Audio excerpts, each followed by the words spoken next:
Hello students,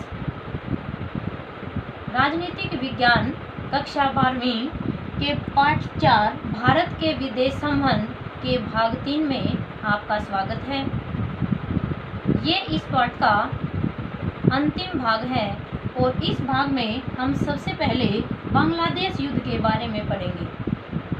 जो बांग्लादेश आजकल बांग्लादेश के नाम से जाना जाता है, वो पहले पूर्वी पाकिस्तान के नाम से जाना जाता था।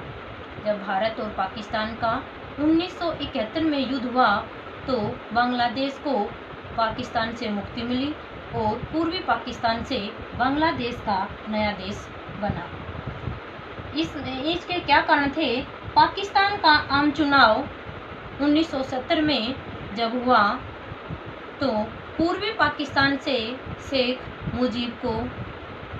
मुजीब की पार्टी लीग को बहुमत मिला और पश्चिमी पाकिस्तान में जुल्फिकार अली भुट्टो को विजय मिली। लेकिन पाकिस्तान के नेताओं को यह जनादेश सहन नहीं हुआ और उन्होंने मुजीब की विजय को मानने से इनकार कर दिया। और जब मुजीब की पार्टी लीग परिसंघ की स्थापना करने के लिए कह रही थी तो पाकिस्तानी नेताओं ने उसको मना कर दिया और 1971 ईस्वी में मुजीब को गिरफ्तार कर लिया।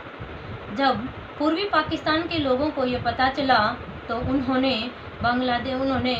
पाकिस्तान के नेताओं के विरुद्ध युद्ध छेड़ दिया और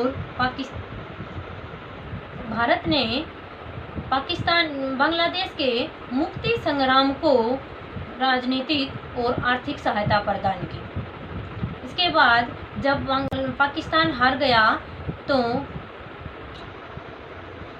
कहने का अर्थ है कि पाकिस्तान को हारता देख अमेरिका और चीन ने पाकिस्तान की मदद की और 1971 में अमेरिकी राष्ट्रपति का सलाहकार पाकिस्तान से होता हुआ गुपचुप तरीके से जब चीन में पहुंचा तो भारत को जब इसका पता चला कि पाकिस्तान, अमेरिका और चीन एक हो गए हैं तो भारत ने भी सोवियत संघ के साथ मिलकर 20 वर्षीय संधि पर हस्ताक्षर कर दिए और सोवियत संघ ने भारत को यह आश्वासन दिया कि युद्ध होने की स्थिति में हम भारत की हर तरह से मदद करेंगे।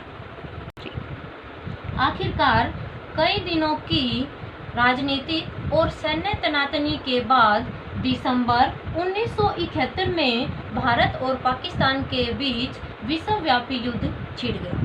पाकिस्तान के लड़ाकू विमानों ने राजस्थान और पंजाब पर आक्रमण कर दिया तथा पाकिस्तान की सेना ने जम्मू कश्मीर पर आक्रमण कर दिया। इसके पश्चात भारतीय सेना ने भी पूर्वी पाकिस्तान में घुसते हुए पूरे 10 दिनों के भीतर ही ढाका को तीनों तरफ से घेर लिया। इसके पश्चात 90,000 सैनिकों के साथ पाकिस्तान को वापस मुड़ना पड़ा और भारत ने एक तरफा युद्ध की घोषणा कर दी। इस प्रकार एक नए देश का जन्म हुआ जो बांग्लादेश के नाम से जाना जाता है। इसके पश्चात 3 जुलाई 1972 को श्रीमती इंदिरा गांधी और जुल्फिकार अली भुट्टो के बीच एक समझौता हुआ जिसे शिमला समझौता कहा जाता है। उसके बाद अमन की बहाली हुई। इसके बाद हम पढ़ेंगे कारगिल युद्ध जो 1949 ईस्वी में हुआ। अपने आप को निजामुद्दीन समझने वाले लोगों ने अपने आप को मुजाहिदीन समझने वालों ने द्रास, काकसर और बतालिक पर कब्जा कर लिया। यहाँ पे मैं आपको मुजाहिदीन का अर्थ समझाऊंगी कि वे मुसलमान योद्धा जो इस्लाम के पक्ष में होते हैं उसे मुजाहिदीन कहा जाता है। कब्जा कर लिया और उसके बाद जब भारत को पता चला कि इसमें पाकिस्तान का हाथ मिला हुआ है तो भारत ने मई-जून 1999 तक युद्ध चला और 26 जुलाई 1999 तक भारत ने अपने उन सभी क्षेत्रों पर वापस अधिकार कर लिया जिन पर इन्होंने कब्जा किया था। इसके बाद ये पता चला कि पाकिस्तान के प्रधानमंत्री को सेना ने इस बात का पता ही नहीं चलने दिया कि वो युद्ध करने वाले हैं।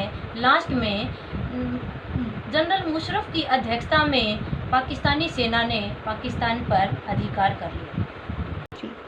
अब हम भारत की परमाणु नीति के बारे में पढ़ेंगे कि भारत ने प्रथम परमाणु परीक्षण 1974 में तथा दूसरा परमाणु परीक्षण 1998 में राजस्थान के पोखरण में किए, जबकि चीन ने अपना परमाणु परीक्षण अक्टूबर 1964 में किया। जो परमाणु संपन्न देश थे जैसे अमेरिका, चीन, फ्रांस, रूस थे, इन्होंने परमाणु अप्रसार संधि जिसे एनपीटी कहा जाता है, इसको दूसरे देशों पर थोपने की सोची, लेकिन भारत ने इसे मना कर दिया, जिसका अर्थ है परमाणु अप्रसार संधि का मतलब है कि जो हथियार हैं उनके विस्तार को रोका जाए। इसके बाद व्यापक परमाणु परीक्षण संधि जिसको सीटीबीटी कहा जाता है, जिसका अर्थ है परमाणु परीक्षणों पर प्रतिबंध लगाया जाए, जो 1996 ईस्वी में हुई थी।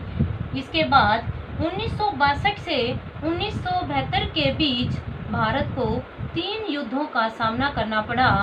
जो युद्ध थे वो इस प्रकार हैं। पहला 1962 जो चीन ने भारत के ऊपर किया, और दूसरा 1965 जो भारत और पाकिस्तान के बीच हुआ, तथा तीसरा युद्ध बांग्लादेश युद्ध है जो 1971 में भारत और पाकिस्तान के बीच हुआ था। तो आशा करती हूँ कि आज तक का पढ़ाया हुआ लेसन आपको समझ में आ गया होगा। पढ़ाने के दौरान इस चैप्टर में अगर कोई गलती हुई हो तो उसके लिए मैं क्षमा चाहती हूँ। तब तक के लिए धन्यवाद।